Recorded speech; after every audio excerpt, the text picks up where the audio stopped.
My Love Will Make You Disappear, ay darating sa mga sinehan sa higit sa 30 bansa.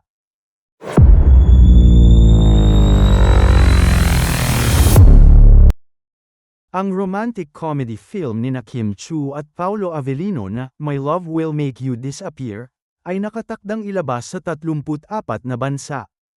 Noong Huwebes, nag-post si Kim sa Instagram upang ipahayag ang kanyang kasiyahan, pinasalamatan ang ABS-CBN Star Cinema para sa pagkakataon at ang pagpapalawak ng promosyon ng pelikula. Salamat, Star Cinema. Hindi pa rin makapaniwala na mayroon tayong 11 poster sa iba't ibang wika. Wala akong masabi. Salamat lang. Maraming salamat po. Hindi na makapaghintay na ipakita sa mundo kung ano ang inihanda namin para sa kanila. Ang isinulat ng aktres. Kasama sa post ni Kim ang mga larawan ng opisyal na poster ng kanilang pelikula sa 11 iba't ibang wika.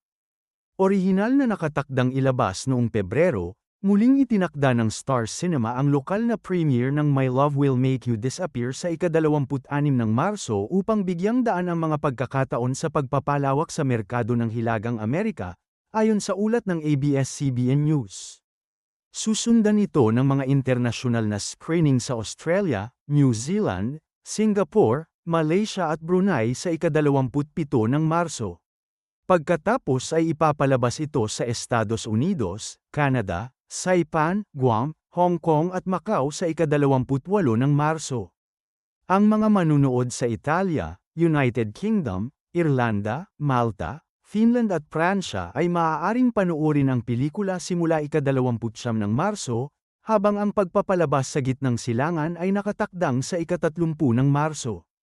Ang pelikula ay darating sa Austria sa ika-5 ng Abril at sa Cambodia sa ika-18 ng Abril. Sa ilalim ng direksyon ni Carlo Victor Vidanes, ang My Love Will Make You Disappear ay sumusunod kay Sari, Kim Chu, na naniniwalang siya ay sinumpa na gawing mawala ang kanyang mga mahal sa buhay, at kay Jolo, Paolo Avellino, isang pusong sugatang may-ari ng lupa, habang nagsasama sila upang harapin ang kanilang mga takot at pag-isipan kung ang pag-ibig ay sulit sa panganib, kahit na maaaring mawala ito. Ang proyektong ito ay muling nagtatagpo kina Kim at Paolo sa pangalawang pagkakataon matapos ang kanilang 2023 romance thriller series na Linlang, kung saan kasama nila si J.M. De Guzman. Noong unang bahagi ng taong ito, ang dalawa ay nag-star din sa What's Wrong with Secretary Kim, ang Filipino adaptation ng hit Korean drama.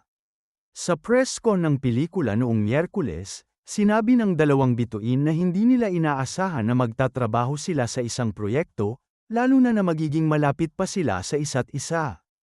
Hindi ko alam na makakatrabaho ko ito sa 18 years ko sa industry. Kasi sabay kaming nagsimula, mas matanda ka lang sa akin.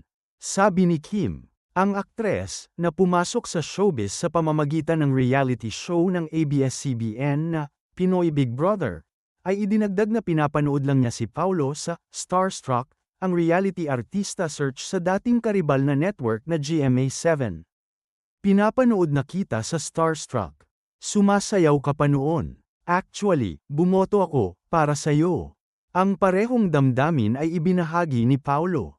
Hindi ko nga alam na makatrabaho ko si Kim. I didn't even know that I would work with Kim. Pero gusto ko talagang makatrabaho siya. Never ko talagang in-expect kasi pagkatapos ng ilang panahon, nag-iba na rin yung tahak ng mga gusto kong gawin. Kaya, hindi ko alam na kay Kim pala ang bagsak ko, pabirong sabi ng aktor.